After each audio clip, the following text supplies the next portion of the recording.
Hello, I'm Richie and welcome to R1 Hitting the Shelves. Being released in March is a variation of adventure, fun and horror, though maybe not in that order. Video games are a great modern medium for exploring and reliving the history of the world. You can learn so many new and interesting things. I, for one, never realised that the Nazi Party were zombies. This clip contains scenes of violence and gore. For those of you adverse to zombies or Nazis, close your eyes now.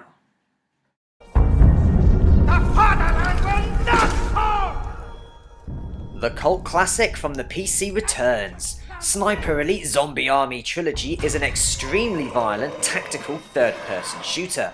You will need to use elements of stealth, or lots and lots of bullets if you want to get through this survival horror alive. Playing through the 15 missions and spanning 3 story campaigns, you will be forced to utilise every trick in the book.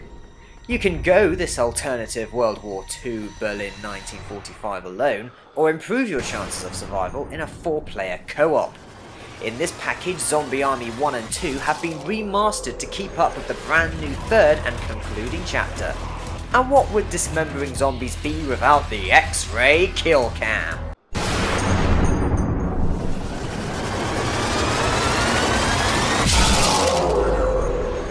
Blech. Along with the new story comes new enemies and a new horde mode, pitting you against masses of zombies, clawing, gnashing, raving.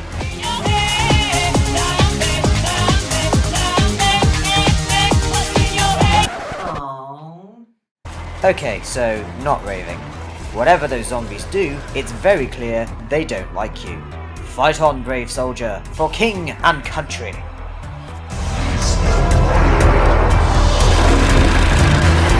Zombies! Zombies!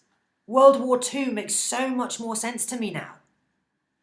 On a much lighter note, you Xbox One owners are in for a real treat because this next game looks like something really special, if not spiritually moving.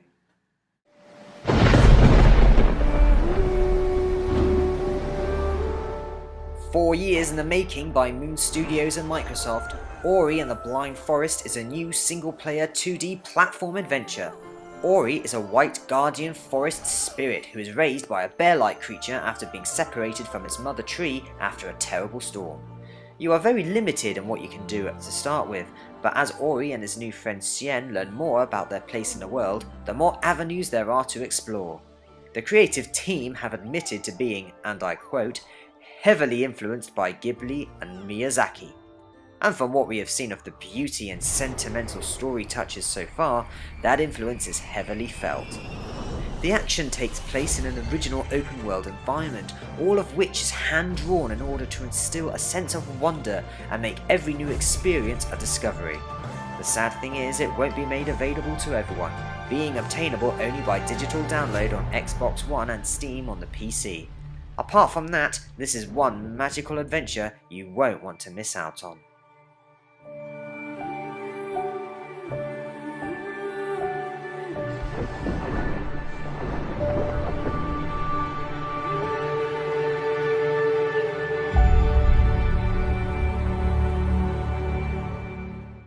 Hello, is that the game shop? Yes, do you have any video games with those really cute white forest spirits? What do you mean I need an Xbox One? Game hoggers. Though luckily not all video games are restricted to one platform. Take this multi-console game for instance. Battlefield games are well known for their exposition, exacerbation and explosions. Though this time round they've placed it closer to home.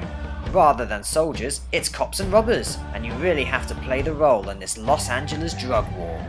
Rather than stampeding in guns blazing, your tactics include more non-lethal takedowns, gathering evidence for warrants of arrest to clear the scum of the streets.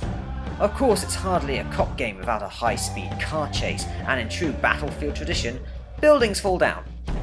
An interesting new mechanic is, if there's less than 3 thugs, you can flash your badge and place fear into the hearts of the criminal element, allowing you to cuff them without firing a single shot.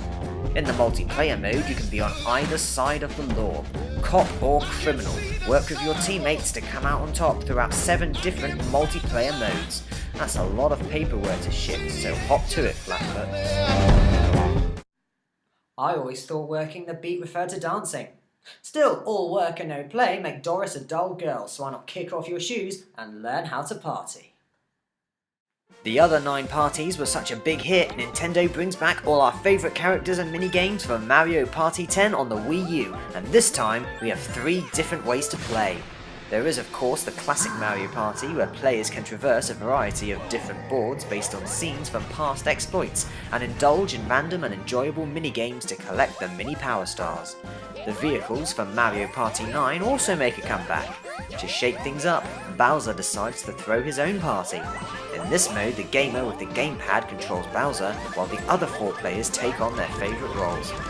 Whereas the objective for the players is to beat the games, it's Bowser's job to stop, hinder, and generally annoy your mate's progress whenever possible. Don't forget the new Amiibo mode. If you have any of these figurines from Smash Brothers and other titles, rumour has it you can make use of a few here and play in the pre-Party 9 style.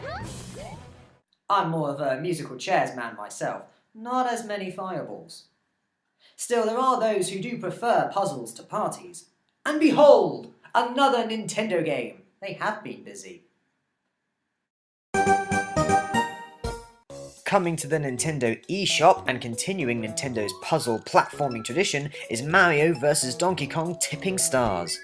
These wind-up Tinker toys follow one simple concept: reach the goal as safely as possible, and it's your job to lead them there. Think your way around obstacles by joining up the girder walkways and activating spring points. Online interaction plays a huge part, as you are encouraged to create your own puzzles in the game's workshop, to put online to challenge other players in the Miiverse and discover their levels for yourself. Leave comments and reward them for their mental prowess, and unlock new tricks and puzzles to confound and befuddle all of Miidom. Oh, thinking games give me a headache. Or maybe I'm coming down with something. Although there is that new miracle cure I've heard about. This next clip contains scenes of violence and gore. For those of you who are squeamish personages, skip ahead now.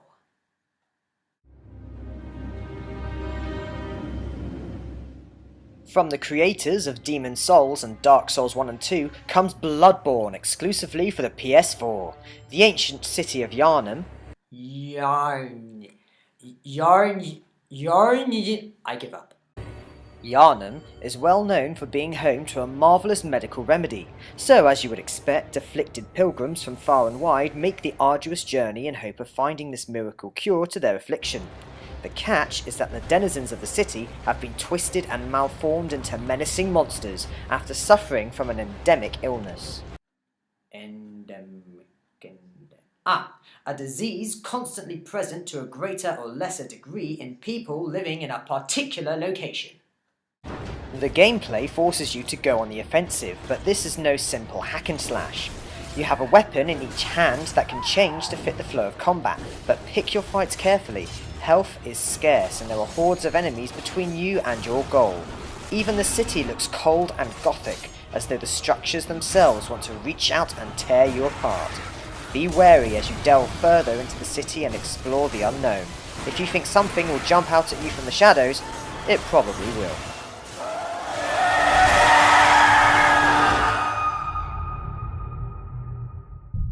Monsters and diseases aside, you have to admit March holds some interesting releases in store. On that note, thank you for watching R1. To avert the zombie apocalypse and save forest spirits everywhere, hit that like button. I'm Richie, stay magic and see you next time.